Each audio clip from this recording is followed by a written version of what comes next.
Assalamualaikum warahmatullahi wabarakatuh. Alhamdulillahirabbil alamin wa bihi nasta'inu ala umuri dunya waddin. Wassalatu wassalamu ala asrofil anbiya'i wal mursalin sayyidina Muhammadin wa ala alihi washabihi ajmain. Amma ba'du. Bagaimana kabar semuanya? Saya harap semua dalam keadaan sehat walafiat. Izinkan saya perkenalkan diri terlebih dahulu. Perkenalkan, nama saya Aditya Rediana Frendika dari kelas 11 MIPA 8. Kali ini, saya akan menyampaikan materi bahasa Indonesia yang berjudul Karya Tulis Ilmiah. Adapun latar belakang, mengapa kita harus mempelajari materi kali ini? Yang pertama, memahami konsep dasar karya ilmiah. Yang kedua, melengkapi karya ilmiah dengan daftar pustaka dan catatan kaki. Yang ketiga, mengidentifikasi informasi, tujuan, esensi karya ilmiah yang dibaca. Yang keempat, menganalisis sistematika dan kebahasaan dalam karya ilmiah yang dibaca. Lanjut saja ke inti materi. Yang pertama, ada pengertian karya tulis ilmiah. Apa sih karya tulis ilmiah itu?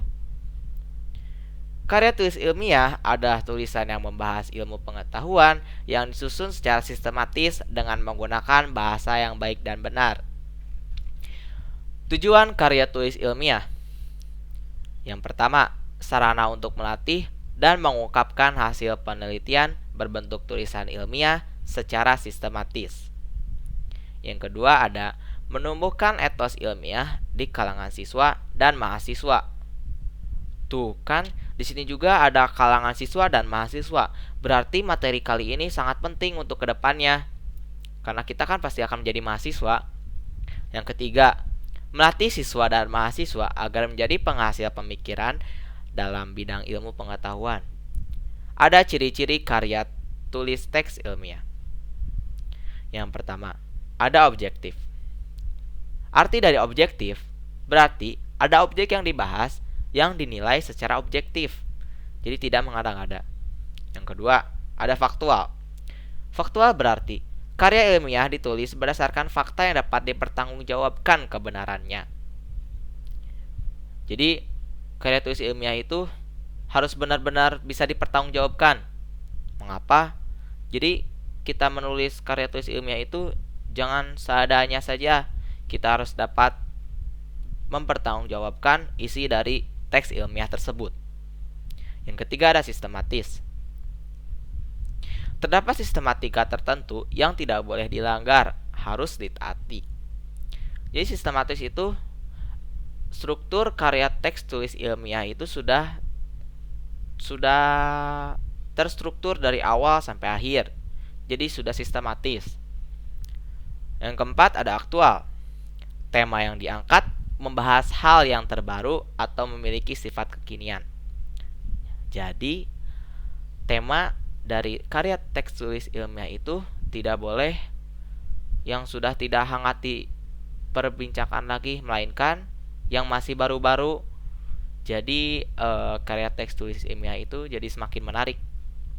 Yang keempat, ada bermetode. Karya ilmiah harus disusun berdasarkan metode ilmiah tertentu. Jadi karya ilmiah itu ada metodenya masing-masing juga. Akhir ada cermat dan jujur.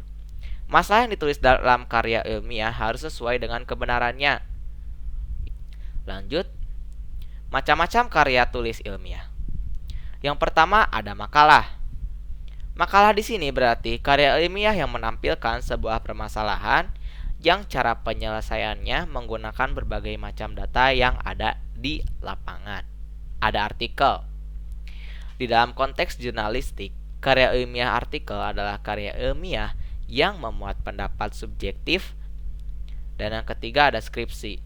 Pasti kalian tidak asing lagi dengan kata skripsi. Skripsi adalah suatu karya ilmiah yang umumnya dibuat oleh mahasiswa untuk bisa mendapatkan gelar sarjananya, atau biasa disebut dengan S1.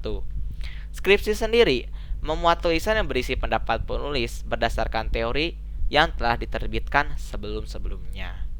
Yang keempat, ada tesis. Tesis merupakan suatu karya tulis ilmiah yang dibuat oleh mahasiswa untuk menyelesaikan program studi S2. Kelima ada disertasi atau yang biasa disebut PhD. Tesis adalah karya tulis ilmiah yang diperuntukkan bagi mahasiswa program S3 untuk mencapai gelar doktornya. Lanjut ke slide selanjutnya. Ada struktur karya tulis ilmiah. Yang pertama, pendahuluan. Bagian pendahuluan berisikan dasar-dasar penelitian ilmiah dilakukan. Yang kedua, isi dan pembahasan. Bagian isi dan pembahasan ini bisa terdiri dari satu atau lebih bab. Jadi bercabang ya babnya. Yang ketiga, ada kesimpulan. Bagian kesimpulan berisikan kesimpulan dari hasil analisis pada bagian isi dan pembahasan. Dan karya ilmiah adalah karya tulis yang dibuat untuk memecahkan suatu permasalahan dengan landasan teori dan metode-metode ilmiah. Yang kedua, ada struktur yang tadi sudah saya sampaikan. Yang pertama ada pendahuluan, yang kedua ada isi dan pembahasan, dan yang terakhir ada kesimpulan. Untuk ciri-ciri karya tulis teks ilmiah, yang pertama ada objektif, ada faktual, sistematis, bermetode, cermat dan jujur, dan yang terakhir ada aktual. Terima kasih kepada penonton yang sudah menyempatkan diri menonton dari awal sampai akhir. Mohon maaf bila saya ada salah kata dalam hal pengucapan ataupun kata-kata dalam PPT ini yang tidak berkenan di hati kalian. Semoga dapat dicerna dengan baik. Terima kasih. Saya undur diri. Assalamualaikum warahmatullahi wabarakatuh.